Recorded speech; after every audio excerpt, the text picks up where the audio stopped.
Friends, ఇప్పుడే అందిన వార్త. టాలీవుడ్ జానీ మాస్టర్ కేసులో ఊహించని మలుపు అంటూ లేటెస్ట్ అప్డేట్ అయితే రావడం జరిగిందండి. ఆ వివరాలు అనేది వీడియోలో తెలుసుకుందాం.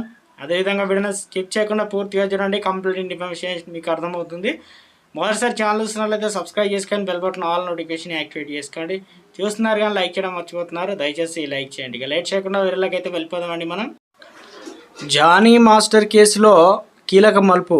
టాలీవుడ్ సంబంధించి కొరియోగ్రాఫర్ మాస్టర్ జానీ మాస్టర్ తనపై లైంగిక దాడి పాల్పడంటూ మహిళా కొరియోగ్రాఫర్ పై జానీ మాస్టర్ పై రాయదుర్గం పోలీసులకు అయితే ఫిర్యాదు చేసిన సంగతి తెలిసిందే. అయితే ఈ ఫిర్యాదు పైన స్పందించిన రాయదుర్గం పోలీసులు 0 ఎఫ్ఐఆర్ నమోదు చేసి కేసు నమోదు చేసి ఇక బాధితురాలి నివాసమైన నర్సింగ్ బదిలీ చేశారు. ఇక నర్సింగ్ పోలీసులు బాధితురాలిని ఇంటికి వెళ్ళి పూర్తి వివరాలు తెలుసుకొని కేసు దర్యాప్తు ముమ్మరం చేశారు.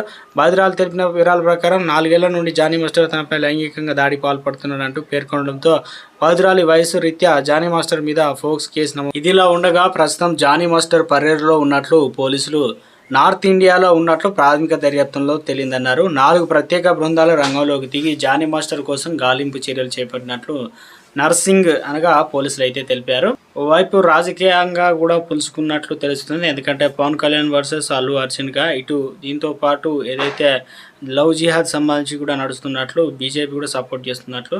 సో మొత్తానికి కేసు సంబంధించి ఊహించని మలుపులు అయితే తిరుగుతున్నాయి.